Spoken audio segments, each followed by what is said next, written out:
Shut up and sit down.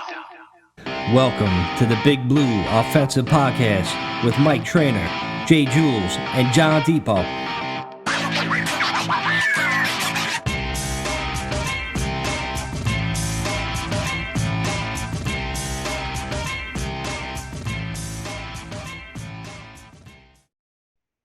Hey, what's up, Giants fam? Welcome to the BBO NYG podcast. I am Mike. That is John. I don't know what happened. Jules is missing. I guess the Kadarius Tony milk carton got replaced by Jules. Is that what you're Bro, I gonna was just about to say he's our new Kadarius Tony. say? Fucking missing in action. Jules is on the back of fucking like Delwood milk or whatever you're drinking. Yeah, so I don't know. I don't know when he's getting. He might come back mid-show.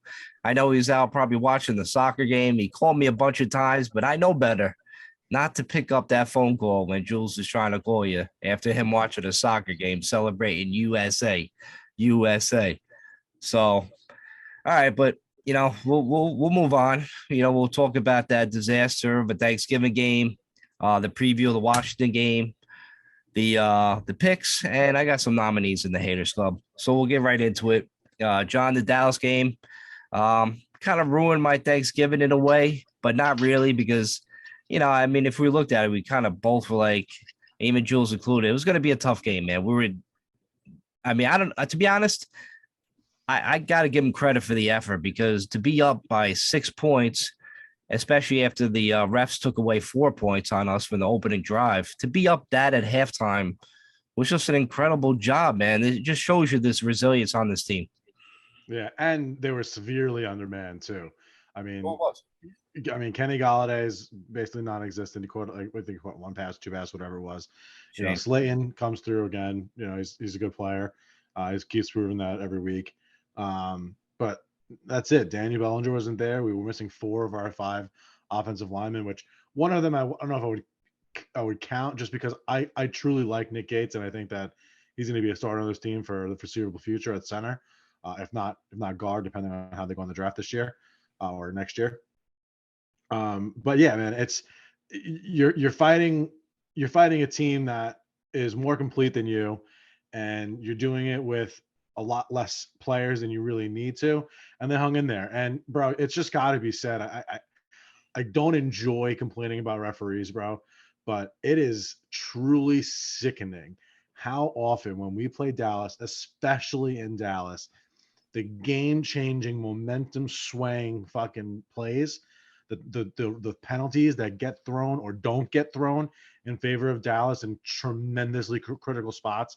It's truly disgusting to the true word of meaning of the word disgusting, like revolting to see it happen in real time and just count points off the board through the course of a game just based on. I mean, that one play against Darnay Holmes where fucking they called it a whole automatic first down. It's like even the commentators can't even hold their tongues. It's like, what are we doing here, guys? Well, first they said like, oh, it's maybe it's a different angle. We got to look at a different angle. I'm like, you don't need to look at anything else. No other angles. That was clearly not a fucking holding call. I mean, if that was a makeup call for something else, so be it. But that was just outrageous. But the first play of the game, the first drive of the game, you take away 4 points on a guy on offensive lineman that was blocking that he was illegally downfield. Bullshit. He was fucking there blocking, and they called that bullshit. Dude, I hate that. I mean, the refs should be like, they should find out how much Jerry Jones paid that fucking guy. Bro, it's crazy, man. It's really crazy because you got to think that sequence of plays that led up like that from the flag forward. That was a 57-yard field goal. In all likelihood, that should have costed the Giants 7 points, but it wasn't for the fact that we have Graham Gano as our kicker and it was an indoor stadium that we were able to salvage 3 points out of that. But 9 times out of 10, bro, that's 7 points off the board. And that wasn't the only time that something like that happened through the course of the game, and certainly not the only time that happens when they play Dallas and most other fucking teams. The Giants almost never get the benefit of the doubt. When was the last time you saw a roughing the passer penalty against Daniel Jones? I know, right? He's got like what, the third most rushing yards for a quarterback this season. That means he's getting hit all the fucking time. He's got some of the most sacks, and he's got some of the most rushing plays. And so it means as a quarterback, he's getting tackled more than probably 95% of the quarterbacks in the league. Yet, I don't think that I had pubic hair last time I saw a roughing the passer against the Giants. Honestly, I'm 35 years old, gonna be 36 in a couple months. I But got gray ball hair now sometimes. yeah, I mean, Like, if we had Manscaped still as a sponsor, I would have said like, hey, go for the lawnmower and some coloring jobs. But dude, it's very frustrating to see that, like, no calls and another makeshift offensive line. I know last week we said it looked like the offensive line was getting healthy. Then out of nowhere, people just went on the injury report. Even Andrew Thomas was sick. He had the flu. So he let up like 2 sacks from, Micah Parsons. But let's face it, that dude was fucking flu-like symptoms all week, and he gutted it out and played on the Thursday game. But then we were like, we're out like a left guard again. Nick Gates was back at center, which is great. But then, we got Phillips. It's just like, Shane Lemieux's back on like injury report again. I don't know what's happening with him. I think it's the toe again. So, and then, Daniel Jones was just getting pressured pretty much the entire game. And I know a lot of people are making the big deal about that, the 4th down and the little out route by Barkley, where if it was a perfect pass, he could have took it to the house. That's what people were saying on social media. Or if he just caught the ball, would have been 1st down. But if you watch the play, Jones was getting fucking pressured immediately. It was a little out route on 4th down, and that dude had somebody on his back within a second. So he had to fucking get rid of that shit quick. And don't forget the other defender on the other side put his hands up. So it was kind of like a throw to the side. So it couldn't really be perfect because the guy played off the ball and the Dallas defender was right there. So, I mean, I swear to God, people are nitpicking with that shit. Oh, it should have been a perfect pass. He had all this room, and people are putting that shit, the screenshots again. I'm like, you know how many times I've seen this play in all the other games I watch where, if he had that, or if this happened, if that, like, you guys are so like, I mean, you're pathetic if you're doing that on Giants Twitter now. We're 7-4 and you're still doing that kind of shit. It's remarkable because of the fact that in the same game, like my guess, and I could be wrong, that if you're watching the Giants game, generally speaking, you're watching both sides of the ball. You're watching the Giants play offense and the Giants play defense. So if you're watching the Giants play defense, it means you're watching the other team's players play offense. There was a sequence of 3 consecutive passes where fucking what's his name made 3 great catches in a row. 1, 2, and 3, bang, bang, bang. 3 great plays. I can't fucking remember the receiver's name right now. I'm having a brain fart. But all game long, that one-handed catch that CeeDee Lamb made, all game long, Dak Prescott's throwing the ball and his receivers are making plays. He's not putting it between the numbers. Daniel Jones gets incomplete passes and he's literally hitting guys in the nostril, like not exaggerate. Literally, the ball's coming, hits him in the fucking face mask, hits him in the shoulder pad. Like, you can't be more accurate than that. And they still drop balls. Meanwhile, you have quarterbacks that people in the NFL fans around the league, outside of the NFC East, outside of fucking Dallas, suck Dak Prescott's cock, bro. I heard there's Dallas, there's fans of other teams that have fucking Dak Prescott big heads, the fucking, what do they call it? Fat heads? Big heads, what are they called? Fat heads. On a glory hole. And they just put a dildo where his dick is and suck his dick because they like Dak Prescott so much. They just want to feel like they're sucking his dick. This is what happens in real life. Those balls were everywhere. These guys are jumping up fucking 3-4 feet in the fucking air, laying out to make catches, making one-handed catches. Where is the Giants doing that? You're going to tell me that hitting Saquon Barkley, I love Saquon. I got his fucking jersey hanging right above my fucking screen here that you can't see in the fucking thing. If I put the camera on, you could see it. I love Saquon Barkley. That ball hit him in the hip. If you're in 3rd grade playing Pop Warner football and your quarterback throws a ball that hits you in the hip, you don't catch it, you're the one who's getting fucking aced up for that shit. Yeah, no doubt. You can't tell me a guy making $10 million a year. So what is that? Divided by 17 games. What is that? Fucking $700,000 a game, $200,000 a quarter. You're going to tell me you can't catch a ball that was thrown to your fucking hip? Like, this has got to stop with fucking these Daniel Jones fucking haters, bro. All day long, all they fucking do, nitpick every fucking thing they possibly can, and don't hold any other quarterbacks anywhere near the same responsibility. It goes back to fucking beginning of the season where when Aaron Rodgers was losing games and people were crying about the fact he doesn't have Devontae Adams anymore, making excuses for arguably one of the best quarterbacks that has ever played the fucking game. Maybe of all the billions and billions and billions of human beings that have ever existed in time, the top 5 ever to exist to play the quarterback position. Yet you're willing to sit there on fucking national television, on Twitter, and everywhere else talking about how he's suffering because he doesn't have Devontae Adams. Who the fuck does Daniel Jones have? Yeah, I know. Right. They're all about that. But yeah. I mean, you're 100% right. Obviously, we agree on that. But the whole thing with with Barkley dropping that ball, I'm gonna go back to I'm gonna give an excuse. I think it's timing. I think that play was rushed because there was so much pressure. So when Barkley turned around at that moment, he was still kind of twisting his body. So it was a tough catch for him. But yeah, it hit his hands. He should have caught it. I agree with that. But it was rushed from the very get-go of that play about Dallas getting pressure. We shouldn't be pressured like that on a little out route on 4th down and 1. We shouldn't have guys in our face like that. It's pretty fucking pathetic, but it looks like we're going to get healthy on the offensive line. Nick Gates, I want Nick Gates to play center. I know you agree with that for the rest of the year. And I know John Feliciano is going to come back.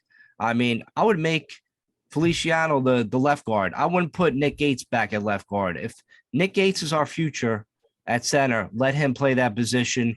And I think Feliciano is only signed for this year.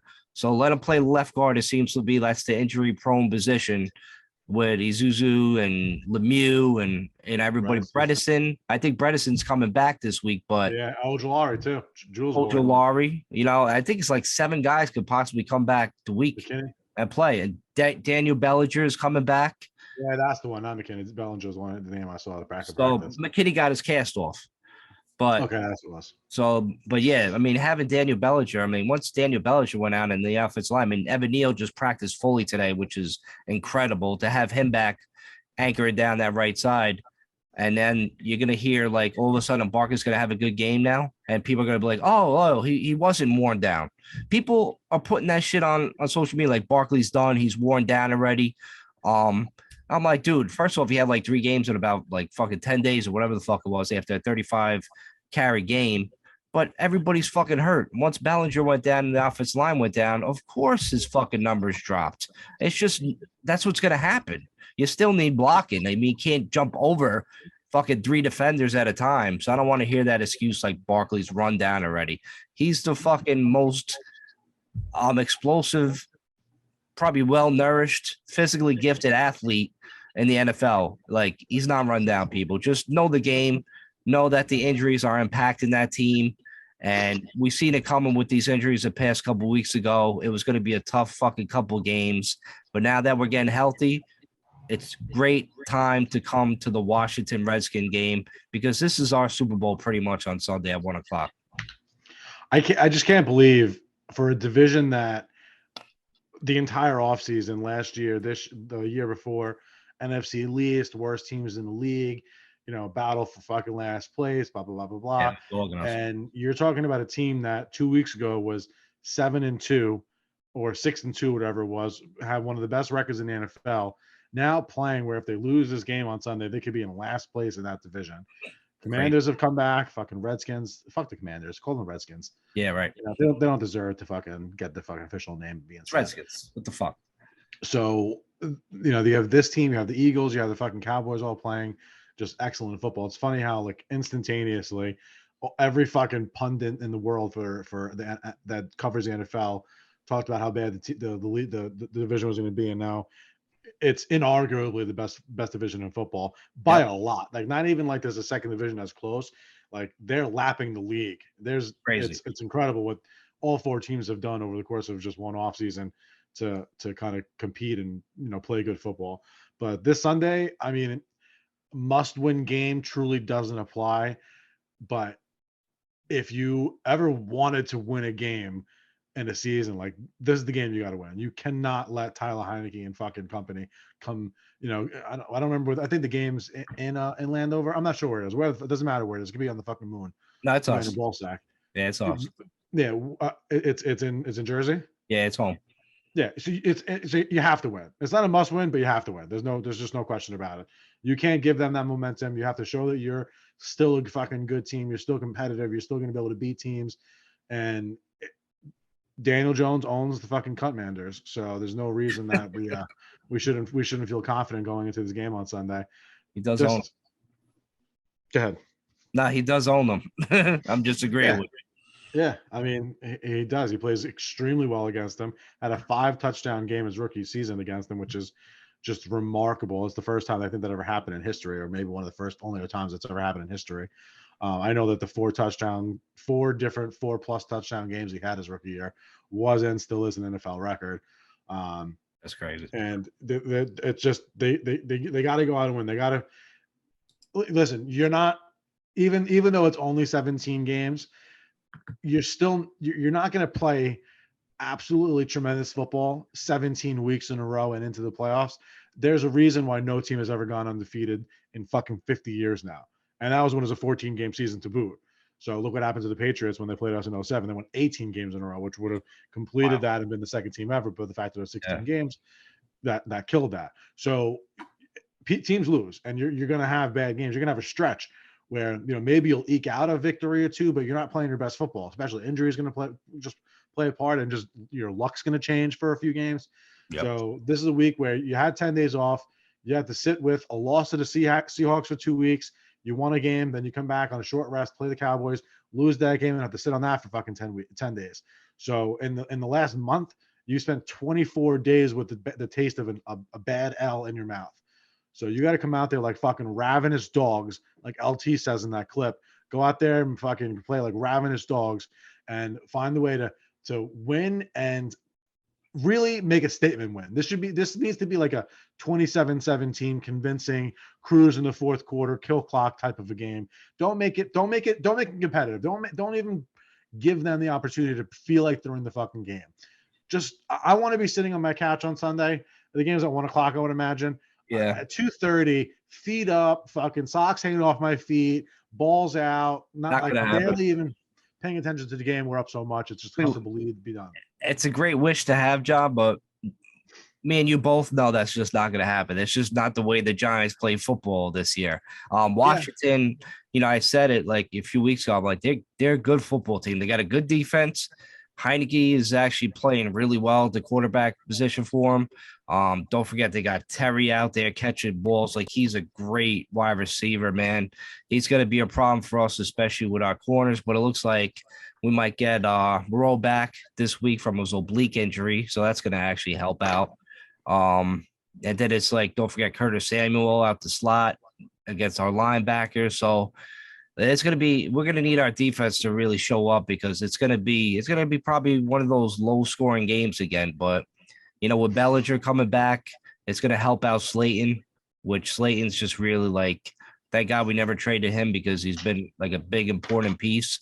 For him to go up, especially against Dallas, and catch that big bomb, to go up and get it. It seems like Danny Jones trusts him. I mean, he should, because he's basically our only wide receiver. So we're going to need those guys to play well. We're going to need to run the ball again, but having Neal come back, Gates as center, Feliciano probably going to be the left guard, or Bredesen. And, and then obviously Andrew Thomas, our beast, is like, back to feeling 100% healthy. So it's going to be one hell of a game, man. It's going to be tight like that. But I can't wait. I'm very excited. Yeah, I mean, listen, you're 6 games left. Right. 6 games left. Isn't that crazy, dude? That how fast fucking the season goes. Time in general, obviously, but like the season is 2/3 over almost already. 6 weeks. 6 fucking weeks. 6 weeks out of 17. 17 divided by 6 is 30, or just about. Like that's literally almost 2/3 of the season is gone. Like it's really unbelievable. It just feels like yesterday we were talking about the draft and how excited we were about fucking Kayvon Thibodeau and Evan Neal going in the first round. Like that was a month. I mean, I want more games. I want more. I want them to play like 100-game season. You know what I'm saying? There should still be no off season. Just playoffs and then go right back into it. Just fucking go. You play once a week. Don't be lazy. Exactly, fucking bitches. It's crazy. I mean, you got to finish strong. Now you're playing all your division games. You got to figure out a way to go out there and fucking play strong. I know, sitting up my feet feet at 2:30, an hour and a half into the game, thinking that we have a victory. That realistic wouldn't be the adjective that would apply to that situation there. That's what you want. That's what you want to see out of it. That's what you want every single week, obviously. Of course. But just this week, I just feel like it's necessary. Maybe I feel like it's necessary, but maybe that's just a premonition of mine that that's what's going to happen. Listen, it's gonna be tremendous. I think honestly, we got 2 games against Washington, 2 games against Philly. I think we got to go 3-1, and I think our best odds is beating Washington twice and Philly once, splitting with Philly. We can't afford to lose to Philly twice. Maybe like Philly, because we play Philly the last game of the year. Just maybe Philly will have like kind of nothing to play for, and they rest a lot of guys. So maybe that could be a win that gets us into the playoffs, like if it comes down to that. Because don't forget, we play the Vikings, which, listen, I mean, Jefferson's just been tearing it up. That's going to be a problem game. We play the Colts, but after I watched the game last night with the Colts with Matt Ryan, my God, does that dude look like a fucking statue out there? I think we eat the Colts alive. So it's gonna be fun the next like 6 weeks going down the stretch. And just the fact that now we're getting healthy bodies, it's just gonna make all the difference. And we all know the team's well coached. So I'm looking forward to this team and seeing what they're really made of, and hopefully shutting a lot of these fucking so-called Giants fans up on social media that just like wants to root for losses or root for Jones to suck. It's just like it's definitely maddening. But on that note, Mike, I do have to thank you for doing what you're doing, continuing to engage with these fucking mutants on Twitter.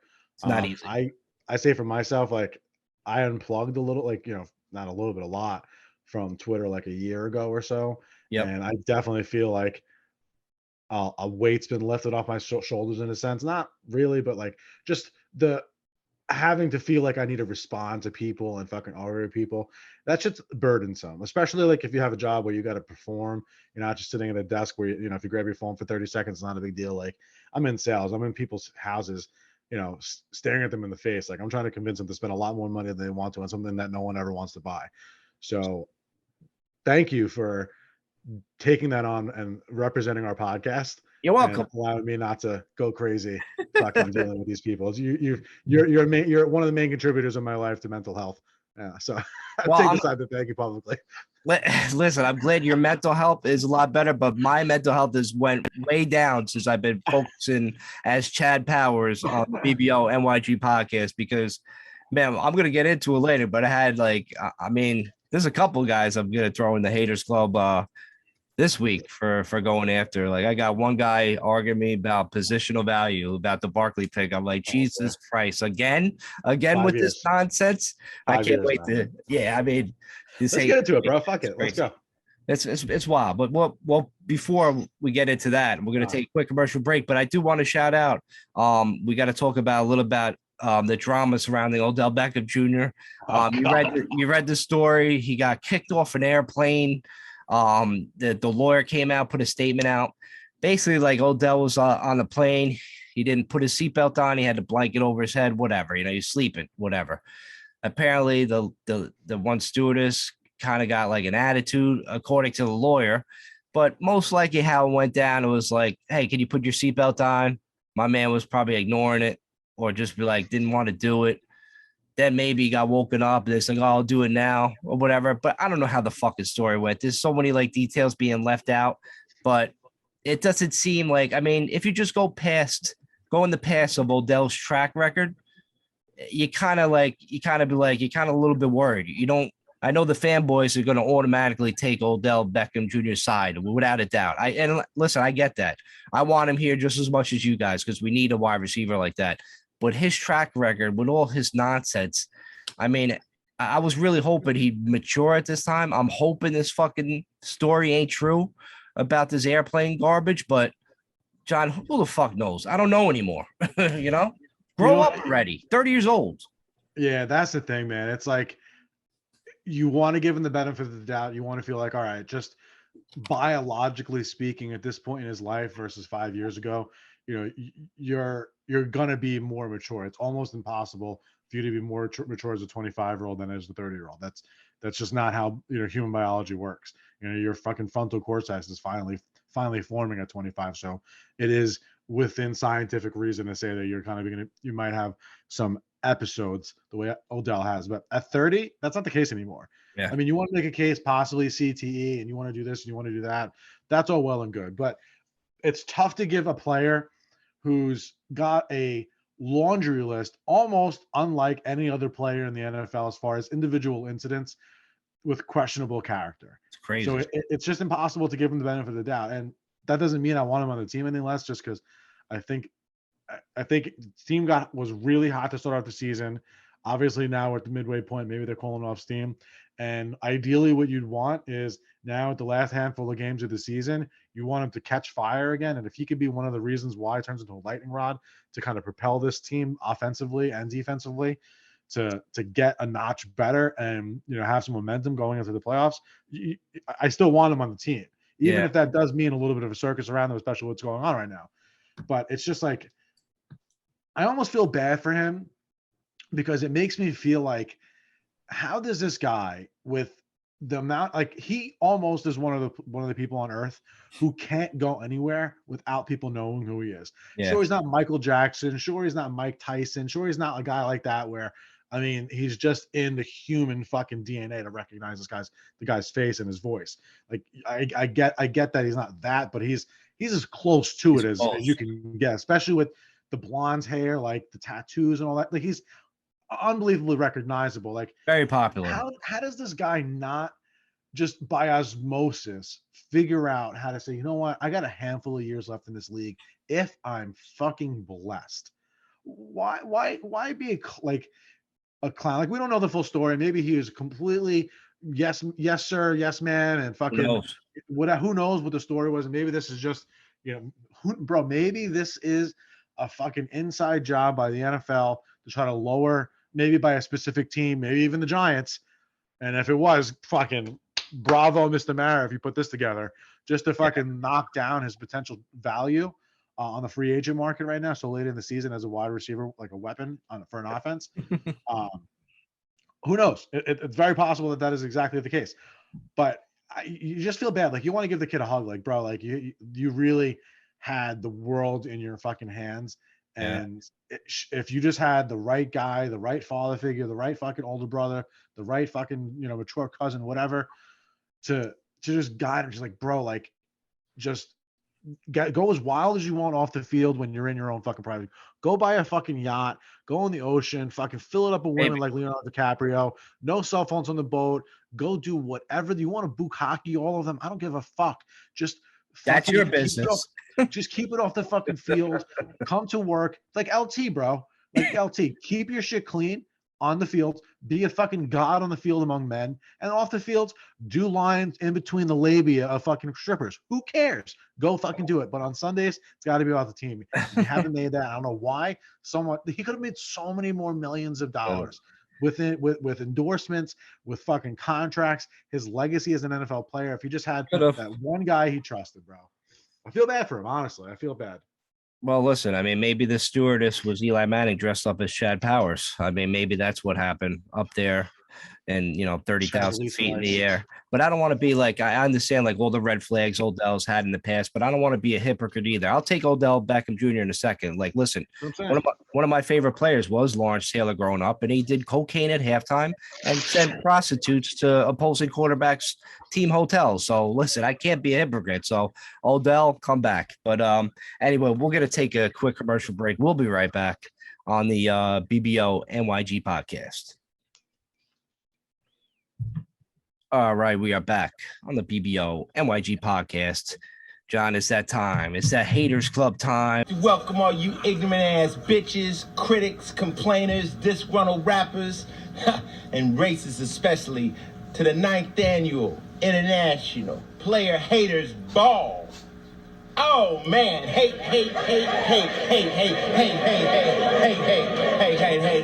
For the people that love to not just hate, but also debate on social media against Chad Powers. So Chad Powers is going to nominate some guys. And all right, this one I was just like arguing or debating a couple minutes ago with our boy, Vincent Zoller, friend of the podcast. He was in this group text. So I'm going to nominate this guy, Drew. And this guy, Drew, at New York Giant Man. He was arguing about the Saquon Barkley pick, being the number 2 pick. And basically we were just saying like, hey, we lucked out, we drafted Barkley number 2 and everybody else wanted, Sam Darnold, Baker if he slipped there, or Rosen. And that's what the predominant like fan base, that's who they were looking for. I mean, Josh Allen was there, but he was picked later on. He was always the guy with the big arm that was projected later in the round. And, Lamar Jackson, which everybody skipped for a quarterback. Literally every single team in the entire league. Every single team. And I know Lamar Jackson, he's a, good quarterback. He had that unanimous MVP season, but don't forget the Ravens, they were a power run football team. And that's very hard to defend that year he had, because it was almost reminding me of like RG3 when RG3 did that play action read and they just like destroyed his body. But he had one of the sickest quarterback years because he ran the ball a lot. And then he chucked it on play action. Like even Lamar, when he had Hollywood Brown, he chucked it on play action, got a lot of touchdowns off that because they were fucking running the ball. So running does matter, Drew. And, basically was talking about how, it doesn't matter. Even if we busted on one of those quarterbacks and they didn't turn out good, it was still would have been the right pick. I'm like, okay, so now years later, you're still saying that's the right pick because you want to chant positional value. That's what you put in your thing. But we got the right guy. We got Barkley. He's the one that the reason why we're seven wins this season. So I don't want to hear that nonsense of like, he's basically saying he would have like preferred the Giants drafted like one of those quarterbacks that stink. And just the fact that you're still talking about that. You're still hating on Barkley and you call yourself a Giant fan. It's just nonsense. Like, fuck that positional value. Fuck that. Bro. You know what? It's not even fuck the positional value, because for me personally, if you want to have the argument about positional value and you look at it from such an analytical space, analytical perspective, the running back touches the ball 20 plus times a game. Right. So the idea behind the new age analytics and new age offense and stuff like that isn't to just matriculate your way down the field, three yards in a cloud of dust. That's not what they're doing. What you're looking for is explosive plays. That's the buzzword in today's game, right? Okay. So your wide receiver 1, right? Your top flight fucking player on average is going to catch 120 balls in a season, right? Something like that. That's like a great fucking season to have. Mm-hmm. So if we look at it from that standpoint and you say, okay, that means he's going to catch the ball like 8-10 times a game on a high end, like super high end. A running back, especially one like Saquon Barkley, which really needs to be incorporated into the pass game even more, can do 3, 4, 5, 6 catches a game and run the ball 20 times a game and still be only at 26, 27 touches a game. And he's had games where he's had 35, 38 touches in a game. Mm-hmm. So it's very, very possible that you can make the argument that if you want to look at positional value, it makes more sense to have a running back which is capable of an explosive play that much more often than a wide receiver is going to be able to make an explosive play. That the logical argument would be to draft the running back over a wide receiver. And then furthermore, how many amazing running backs are there? Really, like percentage wise, that come out of college into the NFL and that are of the Saquon Barkley, Derrick Henry ilk. Not a lot. In a 10-year span, maybe you'll get 3, 4, 5 guys in a 10-year span you'll draft. With wide receivers, you're getting 5, 6, 7 great wide receivers a year right now coming out.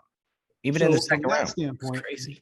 The commodity of wide receiver versus the commodity of the running back, again, puts you in a position where it makes more sense to draft the running back and wait on the wide receiver for positional value standpoint. Yeah, so the argument of positional value falls on itself if you actually just aren't a sheep that just regurgitates the buzzwords that smarter people than you have said, and you think that's what being smart is.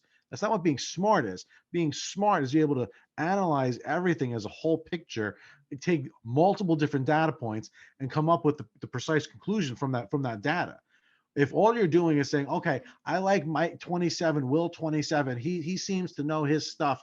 I think he's a smarter guy than me. I'm gonna fucking just listen and regurgitate the words that he says, and that's when I base my football opinion back, because that's what basically what you're doing. Yeah. Maybe not specifically Will, but that whole narrative. Someone told you that, and you fucking believe it. Never bothered to do any fucking thing past me saying it. Someone told you that the sky is pinstriped and orange, and you said the sky is pinstriped and orange. Thank you very much. Yeah. Well, it's And funny. I showed you pictures of it being blue. We gave it and to you you. still say it's not. I mean, just the one comment that got me is like, Barkley plays a meaningless position value-wise. I'm like, I mean, like you just said, you pretty much just like shot that, theory down. It's like, I mean, listen, Drew, thanks for, debating or whatever, but it was pretty silly. I mean, just football is about building a team. You have to build a team. So Barkley's just part of it. That's what it is. You build a team around him, and that's how you increase his positional value, so to speak. I mean, we wouldn't be the team we are without the guy. So go buy your Barkley jersey, Drew. And all right, so that's Drew. That's him. Hate and debate on that one. But then I got another guy. Shout out to Chosen Juan. That's a pretty funny name. At Sports. I've seen this name before. Sports and Stiff.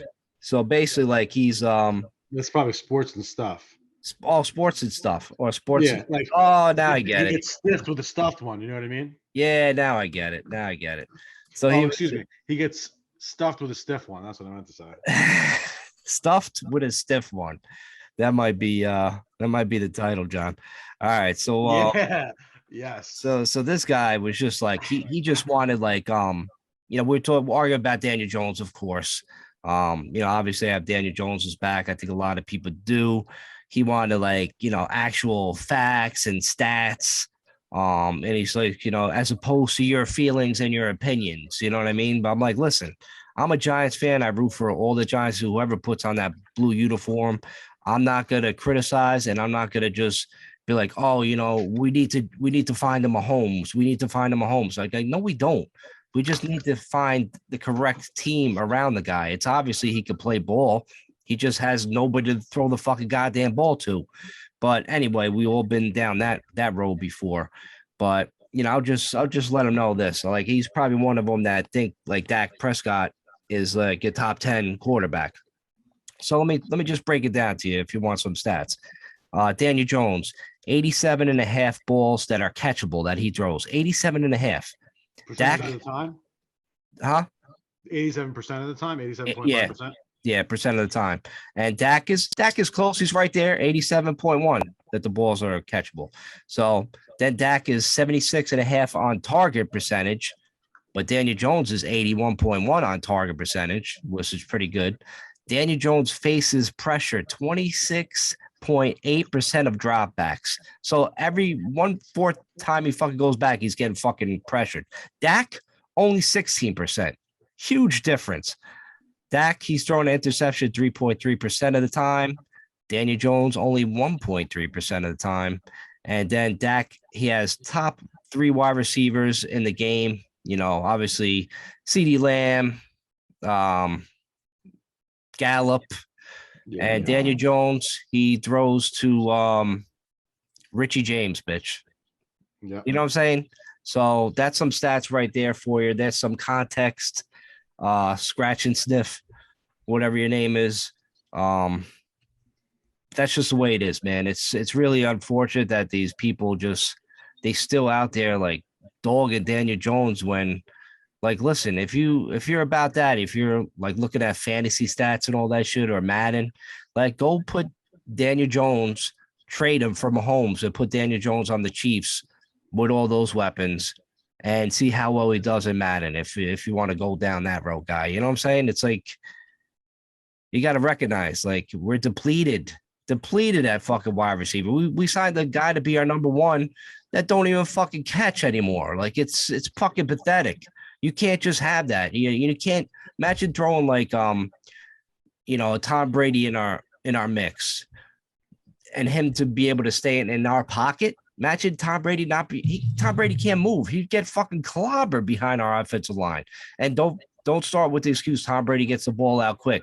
Yeah, I know Tom Brady gets the ball out quick because he has fucking guys to throw it to, like Godwin, Mike Evans, Brait.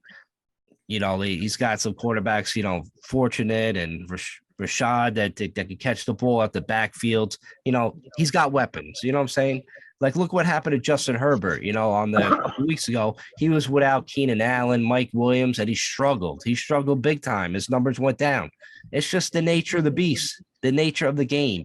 You got to have a complete team. That's why we really want Odell Beckham here, because it's going to, no offense, guys, it's going to shut you guys up, because all of a sudden, if Odell does come here and he's catching all these balls and he's open, he's making plays. I mean, sure, Odell's going to come here. He's not going to catch a slant and take it 60 yards to the house. I mean, part of his career is over, but he could catch a 20, 30-yard gain here and there, move the chains on first down and be successful. And you're going to see that. Now, the next excuse for these guys is going to be like, see, Odell's just that great. He just catches everything. So it goes hand in hand, man. You can't just have one or the other. Like, you know what I'm saying? And that's why Daniel Jones is trying to run for his life on a lot of these plays just to fucking keep drives going. And that's what it is. That's what it is now. There's no debate. Again, if you just watch the games, like just this Thanksgiving game, how many plays did the wide receivers on that team make on an inaccurate ball, a ball that was not right in the numbers, going up, grabbing ball? Like, wide receivers make plays for the quarterback. They make quarterbacks look good. They get yak yards. Like, we don't even know what yak. Daniel Jones might have the lowest yak possible, and probably with any advanced analytics with what the expectation of yak should be, probably is among the highest, because he's so accurate when throwing the ball. So I just don't know how you can watch the games and watch the drops that the Giants have and the lack of true explosion and just having offensive players dominate their counterparts on defense of the other team. And when you watch teams go and make fucking plays week after week, I mean, I think a big problem is, people watch a lot of red zone and don't actually watch the games closely. Yeah. They'll see what happens in the red zone, this and that, but you don't get the meat of the game. And maybe they'll go back and rewind it. Who knows? But I mean, maybe 1% of people do that, maybe 2% max. That's it. So the vast majority of people just in that situation aren't even watching the fucking games. If you watch the games and you see how these other players, these other wide receivers, you see what a wide receiver, an NFL caliber wide receiver is supposed to do, and you know that the Giants really don't have anybody on the field right now that's doing that shit. Slayton, yes, and he's getting better each week, but that's it. He's not playing his position though. Right now he's a wide receiver 1, and he's not a wide receiver 1. He's a solid wide receiver 2 that will help out. He's Amani Toomer with a little bit more speed. That's basically what he is. He's never going to be an Odell Beckham in his prime. He's never going to be a Devontae Adams, and that's fucking fine. That's fine. I'm 100% fine with that. Find a wide receiver 1. You could do it in the draft. You could do it in the offseason, or you could sign Odell. You have 3 opportunities to do that going forward. Well, it's definitely going to be one of the probably main position that's going to get drafted. Definitely in the second, if not the first. But hey, if there's somebody there that's a first round talent, I'm 100% fine. Because honestly, bro, I mean, we have holes on the team, but 31 other teams have holes on their team as well. So the expectation to have a Pro Bowler, that's our main hole.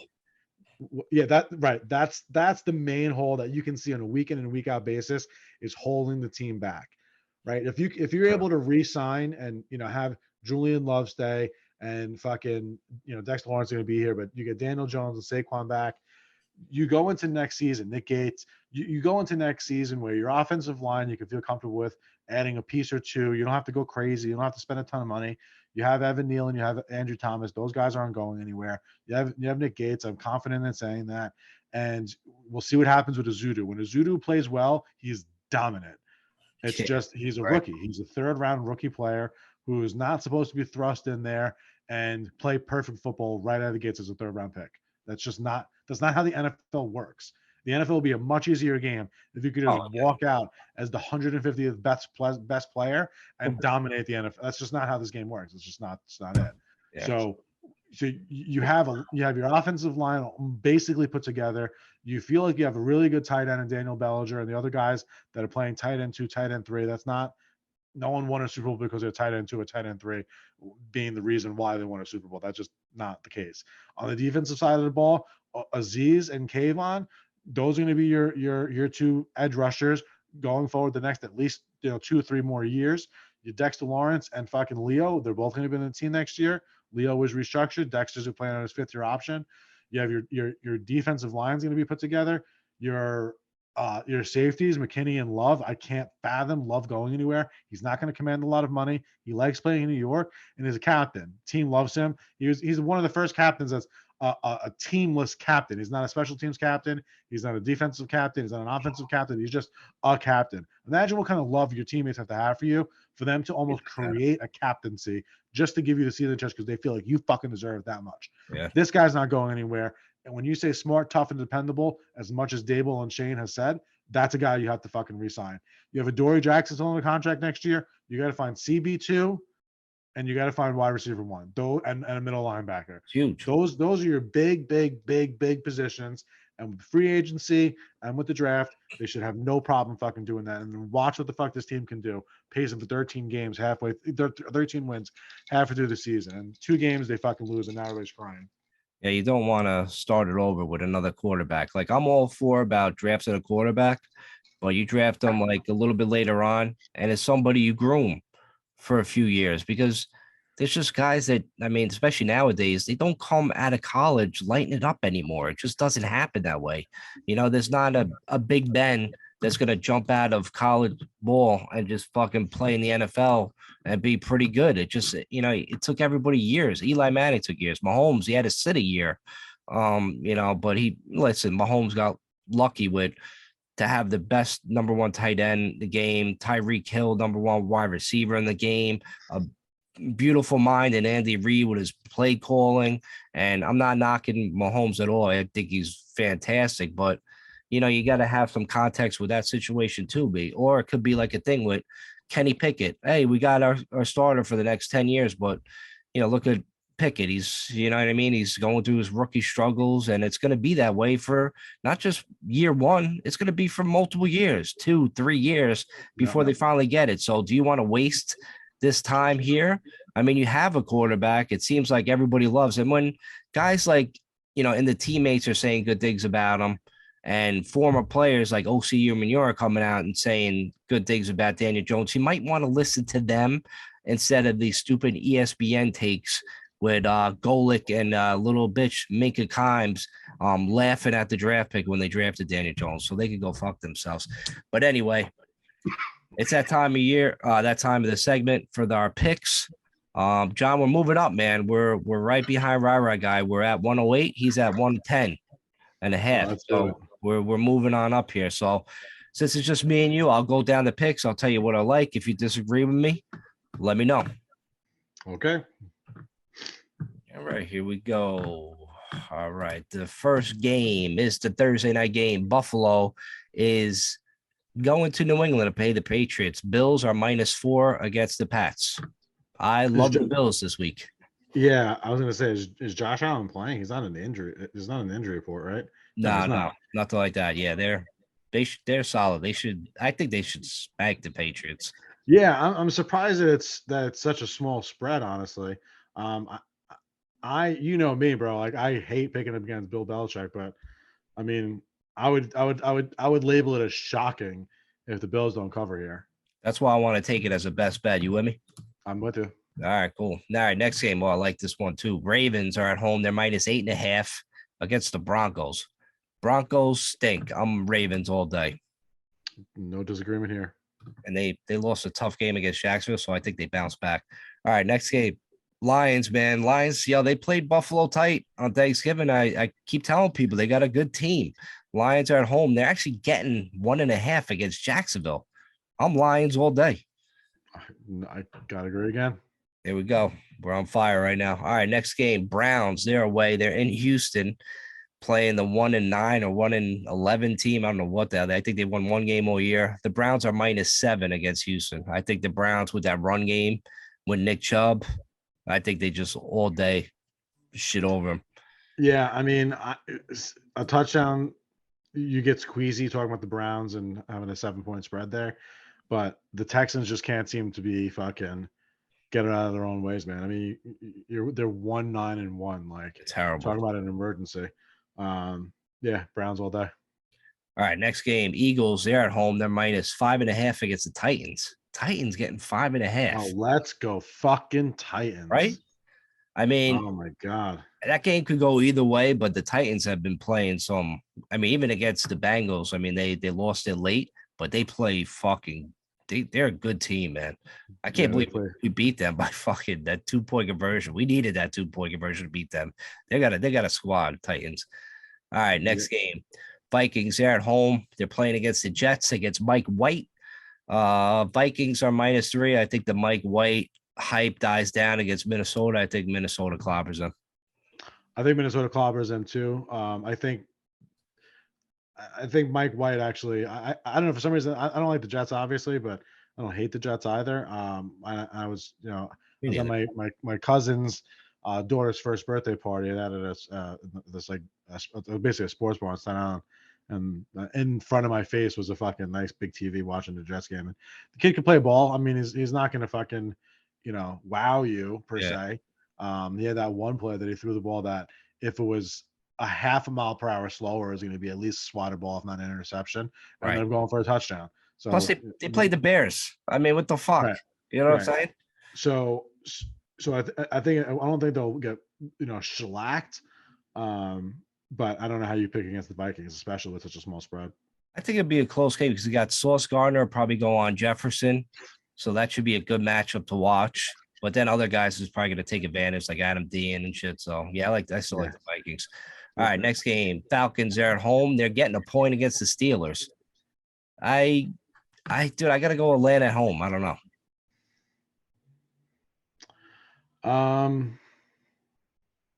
I could go either way on this. So you pick it. If you like the Pittsburgh, I'll go Pittsburgh. You know what? I got to go Falcons. 57 is my number. All right. They're 5-7, so I'm going to go with them. All right, Falcons it is. All right, next game, Giants. Giants are actually getting 2.5 at home. That's crazy. We're all day on the Giants. I think that's our money ball pick. So that'd be 2 money ball picks. So then at the end, you'll pick one, I'll pick one. All right, so moving on from them. We already know the Giants are going to dominate that game. Packers, they're playing the Bears. Bears at home. Packers are -4, but is Aaron Rodgers playing? Nobody knows that. Broken thumb. He hurt his ribs. He didn't finish the game the other night. I don't know. I don't know what to pick, so I'll let you pick it. The very first fucking video on ESPN's homepage, the title says Aaron Rodgers plans on playing versus Bears. So he's gonna play. ESPN, he says he plans on playing. Okay. So he plans on playing. So I would imagine that he's going to play. I mean, maybe it's a tactic, but we are talking about the Bears. We're not talking about the Bills or anything like that. So you got to go with them. Gotta go with the Packers. All right, next game. Ooh, this is weird. I'm confidently moneyballing that, by the way, if you need one from me. Packers. All right, I'll put it in. All right, that's yours. Seattle, they're playing the Rams. Obviously the Rams are beat up. They lost a lot of guys. Matthew Stafford's out again. Obviously, looks like Aaron Donald ain't gonna play. He got a high ankle sprain. We need the Seahawks to lose. I don't see the Seahawks losing that game. I just don't know if they win by 7.5. 7.5's a lot, man. Basically, that's a 2-score game. I don't know. At division games, yeah, that makes you that makes it a little squeamish. They're so banged up. I hear you, but for some reason, I don't know. Division games are usually not blowouts. The vast majority. If there was a statistic, I would imagine over 90% of division games are within 1-score games. So, or if not, it's like 87. It's got to be super, super close. I wonder how to look that up. I wonder if there's a way that I could find out the exact number, like, on average in the last 10 years, like what the point differential is in division games.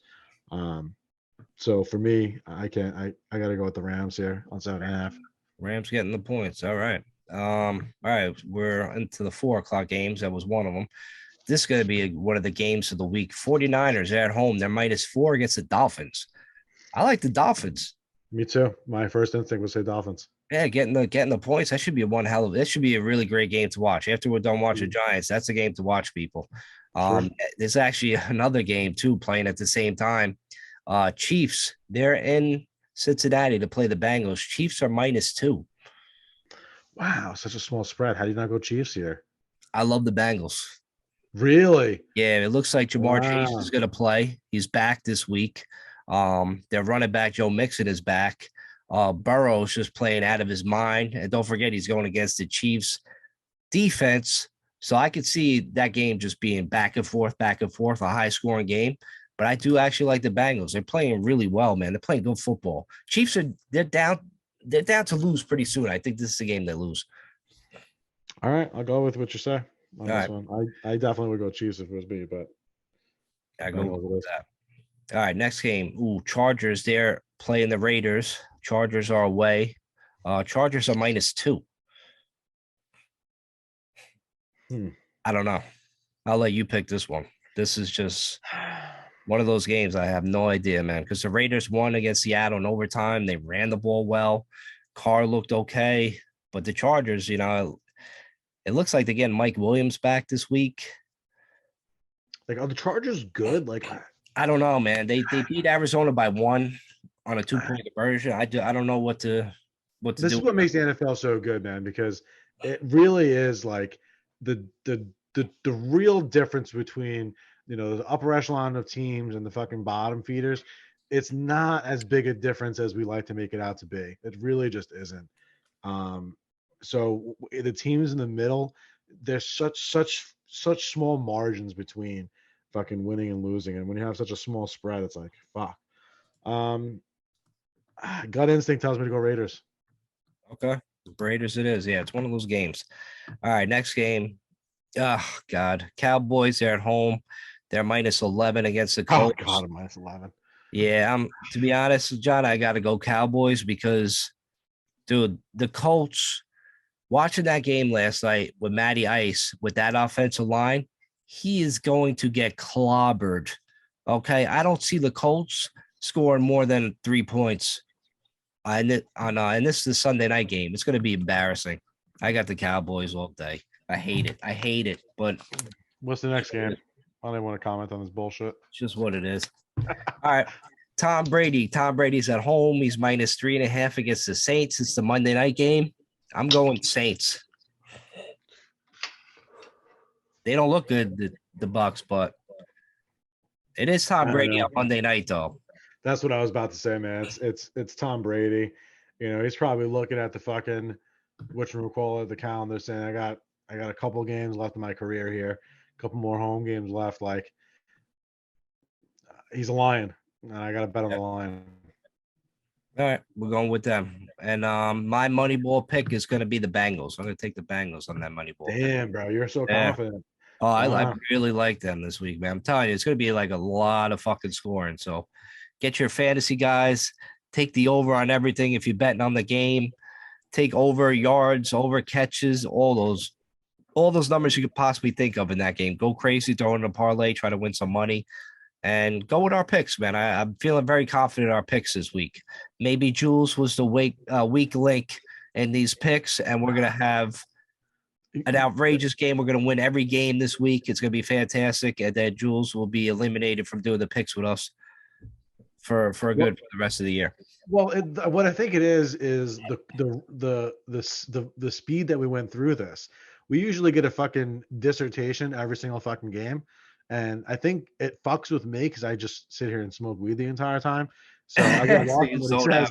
And I make a lot of bad decisions. So I think the quickness that we went through this, and I could just kind of go, oh my God, go my first instinct.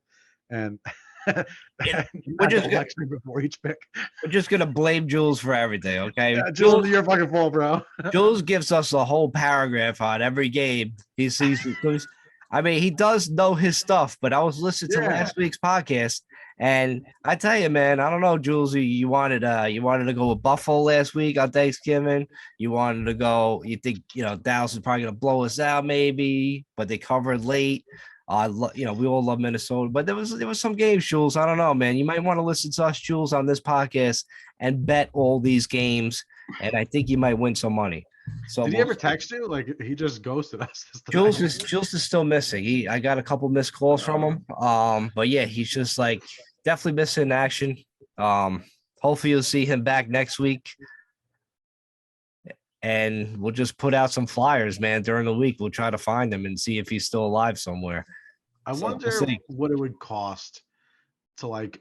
I mean, what companies sell milk? Like, there's not like a national brand, right? They're probably all pretty local. The fucking milk companies to a degree.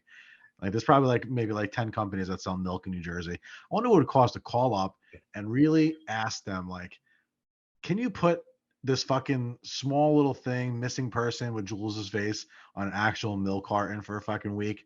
Like, how much would it cost? $500 to do that? I don't know. Like a true Jules fucking BBO NYG missing milk carton on stores. Yeah, but what if like anybody buys it? We'll fucking send him a T-shirt too. It would, yeah, for real. It would be funny to see like people like going up to Jules on the street, like, "Yo, we found you, like, and fucking try to like take him and shit. Actually, we need to edit this all out, do it, and then have Jules get dumbfounded. Yeah. People are coming up to him asking him about being a missing person. Yeah, call the milk companies tonight, and then I'll bleep this shit out if we do get a positive fucking feedback with putting him on there. But Jules, yeah, maybe we'll see you next week. But yo, guys, thanks again, man. Thanks for listening. All the people around the world that's listen to this podcast, which is crazy. I won't go down the list, but I've seen the list a couple days ago. Fantastic. Thanks for listening. Like, subscribe. If you've been on a guest before, we'll definitely get some T-shirts made up again before the end of the year. So I'll get in contact with John, Jules, and Nick for the other podcast. So maybe we contribute, get some T-shirts, get some nice maybe hats or something different like this time around, and throw some ideas at me. And we'll hit up all the guests that's been on, through the DMs, and I'll get that out there. And then all you guys that listen to the show, if you want some gear, definitely DM Chad Powers. I'm sure Chad Powers will get back to you. But yeah, once again, thanks for listening. And Sunday is that time, man. Go Giants. Need that W. And with that, we out. Peace.